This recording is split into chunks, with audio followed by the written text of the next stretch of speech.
Welcome to another episode of Experience Andy Wines Live. This is our opportunity every week to tackle one subject, 15 minutes, dive in, dive deep, and make changes in your life. And as always, I'm going to start out with my moment of gratitude. Here we are today, December 31st, 2024, the last day of the year, the opportunity to celebrate all that we did this last year and get excited and revved up for next year.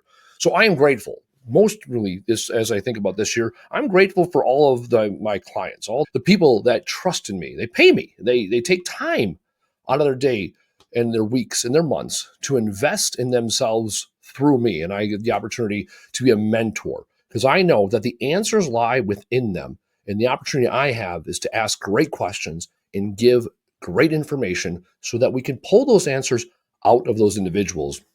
As I reflect back on my clients this last year, I realized something. The second half of this year, I started writing my next book, Numbers Fucking Matter. And with my co-writer, we looked at our client list. We're writing this book for entrepreneurs. And if we look at who our audience is, it's all females. And so as I think about this next year and the clients that I serve, I'm very thankful for all the female clients, these women in business, entrepreneurial-minded women, executive level individuals that want to grow their influence and their impact within their own lives, within their organizations, and within their families. So I am forever grateful for them. And a lot of the times, the episodes and the topics that I cover here on this show stimulates conversations with those individuals I mentor. And also, sometimes the topics derive from those conversations, no different than today. And that goes into my ask for the week. For you, the female entrepreneur, the female business leader, the female executive looking for mentorship. I focus primarily on operations and finances. And of course, naturally, as we get into those, we cover some of those other challenges that women face in business. And that's who I serve. One of the females I served this last year talked about how I lead with an empathetic tone, and I'm able to explain things in a way that's understandable to women that otherwise men otherwise struggle with. I realize that too, that the people that gravitate towards me are the ones that really want to hear what I have to say. They're the ones willing to put in the work. They're hungry. They're growth-minded. So if that's you and you want to get on a call, no big deal. We get on a call, half hour, 1 hour, tackle some of the things that we're up against, and then figure out if there's a plan forward for me to mentor with you so we can learn. The whole key here is when one person teaches, two people learn, and no different than what we do here today.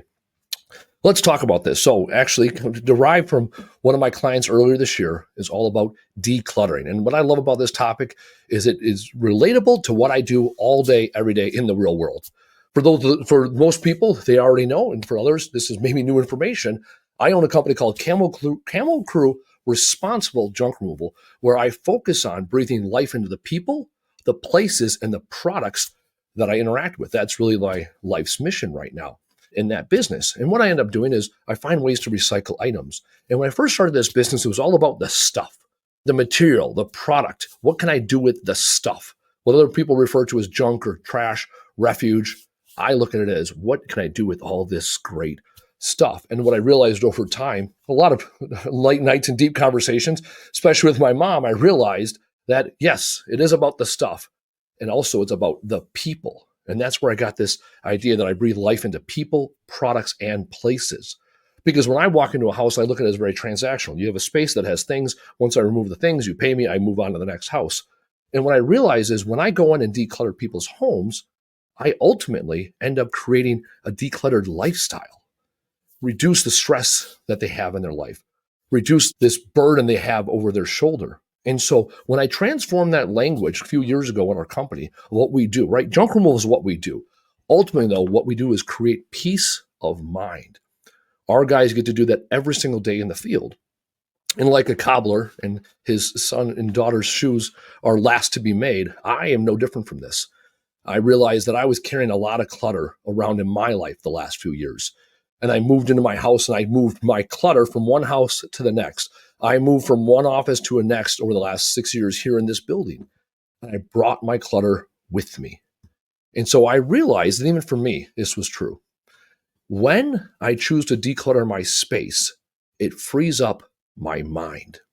I think about what Dr. Jordan Peterson talks about. He talks about the fact that when you want to reorganize your life, when you want to build a legacy of life, start with your sock drawer.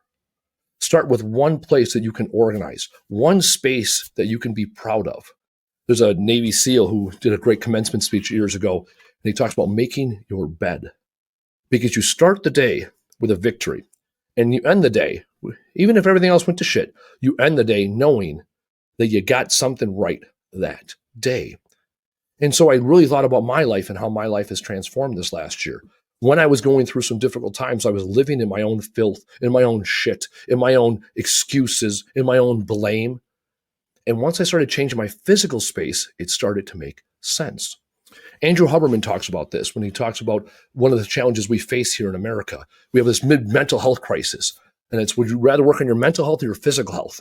Mental health is a long journey. It takes time, and the results are not immediate. You don't make leaps and bounds in mental health. You have peaks and milestones often we see in reflection when those peaks and valleys happen. However, when it comes to your physical body, your physical space, you can make leaps and milestones immediately.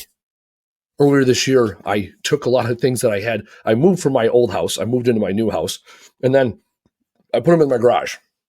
They sat in my garage for 6 months. I moved out of my house. I moved into my warehouse, and I remodeled my house. Okay, follow the timeline. So now these items have been in my house for a year, sat in the garage. I moved in 18 months ago and never unpacked the boxes. So for 2 years, I had boxes and bins. I moved from one house to another house. I never opened. And yet my garage was full. My basement was full. So finally this year, I started decluttering my house. I rediscovered things that I loved, and I found tons of things that did not serve me. I had a junk drawer at my old house that I dumped into a bin. When I remodeled, I took the same junk drawer. It was a big bowl, decorative bowl my mom gave me. I had filled it again. I dumped it into another bin when I got here. I filled it a third time and dumped it into a bowl here in my warehouse, and it sat here for months. So when I reorganized my house, I finally have this bowl in my house, and it's empty. I have one candle inside of it now, otherwise empty. And I use that bowl as a symbol for my life. When I was struggling, when I was depressed, when I had nothing else to turn to, when I didn't know where to go, that bowl was full. And when I shed it away, when I dumped it out, when I got rid of it, I opened up my own space, my own brain, and my own place. So I was receptive to new ideas. That bowl is a vessel for the capacity that I can have. This last year, I started reading more books. I've read more books this year than I've ever read in my entire life, not even adult life, my entire life. I've read more books. I've invested myself in the right people, even within my organization and within my personal life, because I kept my space clean. I also recognized that I took that bin that was full of all my ideas and I moved them to work. And so then I had this great epiphany at home. I made my space beautiful and wonderful, and it gave me all this sense of light and stress-free and also satisfaction. I walk in my house now, I'm like, wow, looks great. I'm proud to live here. I'm excited to live here. And when things are out of place, I know it's a simple fix. A simple take the dishes out of the sink and put them in the dishwasher. A simple rearrange the pillows. A simple grab the vacuum. I bought a fancy vacuum from Costco this year. That's how committed I was. I love it. Yeah, shout out. Forget the Shark. Forget the Hoover. Forget the whatever Dyson. They don't pay me to say it. I love my Dyson vacuum. I'm a grown man, 40 years old, and I'm happy and proud. I got me a $400 Costco Dyson vacuum, and I am ecstatic. It's like the thing I use the most outside of maybe my George Foreman. I'm still a bachelor at the end of the day. Anyhow, I digress. Now that I clean the space at my house, I'm excited to keep it clean, keep it healthy. What I realized, though, I took all that junk and all that clutter, and I moved into this office. This space here was full of clutter. And this fall, I was going through some shit, as people do. And I had a weekend with nothing to do. And I could have sat at home and been unproductive. I could have sat in the woods and stared at the trees and pretended to hunt. I could have sat at home and read pages of books and never remembered them. Or I could do something a little bit different. So I decided to come in here on a Saturday afternoon, and I cleaned out my office. First time in 7 years since we moved in this building, I actually took time to take things out of my office. This is my creative space. This is the space that I do my podcast. This is the space that I stand here in front of you all and preach my ideals to the world. And yet on the other side of that camera, I was living a lie. The imposter syndrome was staring me right in the face. And so in October, when I took time, I invested time on a Saturday afternoon to clean out my office. It was a cleansing of all the things I'd gone through this past year, of all the things that I will be going through this next year. Every time I walk in my office now, I get excited. I get that little bit of dopamine hit reminding me of that victory that I was able to have earlier this year. I get a dopamine hit reminding me of the consistency and discipline it takes in order to be great in this world. I get that dopamine hit reminding me that this is only the beginning. There's so many more things I can do. At one point, going through and cleaning out my office was this insurmountable task. And yet here I am with a clean office. And now maintaining the clean office is much simpler than it was to overcome that mountain in the first place. And this is no different than exercising, diet, quitting smoking or drinking alcohol. All these things that over time I've mastered. 3 or 4 years ago, I was not dieting. I still drank alcohol. I never went to the gym. And now I can say I'm proud. I fast 16 hours a day, at least 5 days a week. I go to the gym 2 days a week without fail. I haven't had a drop of alcohol in almost 2 years because I chose to declutter all of my bullshit. I moved out of a house that did not serve me.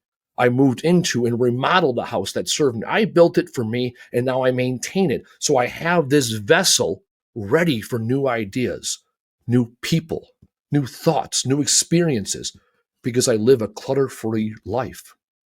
And even though I talk about it, 9 years next year, I'll have been in business. Even though I preach about it, I speak on a national level about the importance of recycling and removing and clearing up your space. I too was guilty of falling into that trap. And so what am I asking of you is this year? 2 things. What are you guilty of? What do you carry every day that you know that does not serve you? Everyone's got something. Where is your imposter syndrome showing up? And what can you do about it? That's the first thing. For me, it was the decluttering. I live a life of a certain way. I talk one way and I do another. And the second thing, what can you do to declutter? We all have decluttering to do in our lives. Whether it's starting in your sock drawer. This week, as you're putting away Christmas decorations, which ones serve you? As you transition from winter to summer and summer to winter and spring, and you're going through your closet, what clothes no longer serve you? Do you really need 3 closets, 15 jackets, 74 hats? Because once you start decluttering the stuff, the simple stuff in life, right? Because life is complicated. Decluttering the simple stuff is simple. Getting rid of the 37 spatulas. Oh, I didn't even think about it. I'm going to share with the world. This shows how domesticated I am. I bought new cookware this year. I bought new cookware and new Tupperware this year. So Tupperware was a couple months ago. I talked about it on the show. I almost paused it. I got rid of all my old Tupperware. Now my Tupperware all fits and I have lids for all the things. Awesome. Feel good every time I have leftovers. Look at me, adulting with my Tupperware, Flexware. I don't know, Costco, hashtag Costco.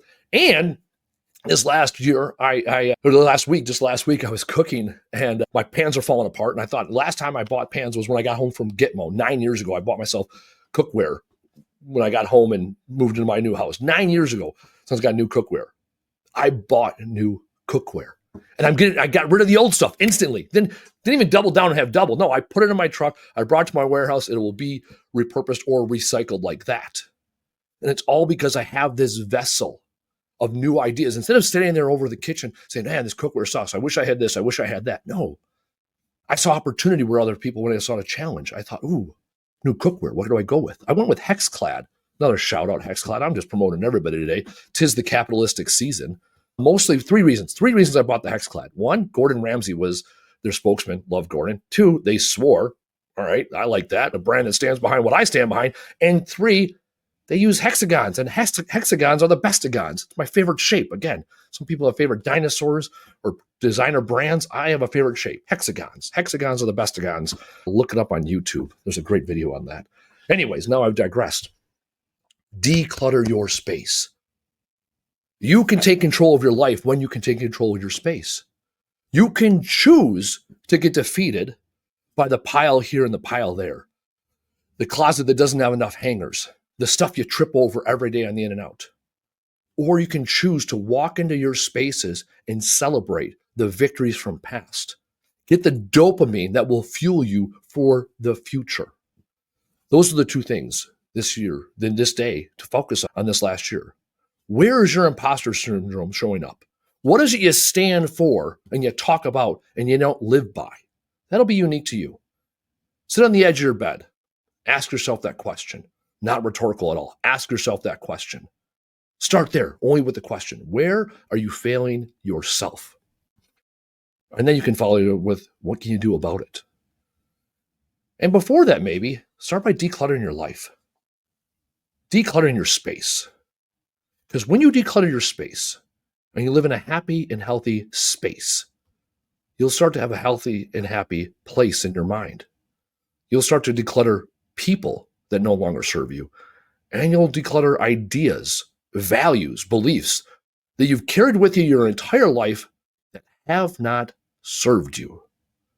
You get to decide what your boundaries are. You get to decide the righteous life you live. You get to decide your destiny.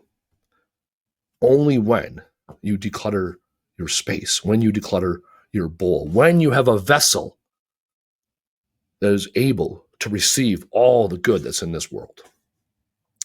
I thank you. I thank my guests on the show, the people that respond, people that reach out to me, the contributors, the collaborators, my clients that I have. I thank you all this past year for continuing to push me, continue to fill up my cup week in and week out so that I can come here and serve you.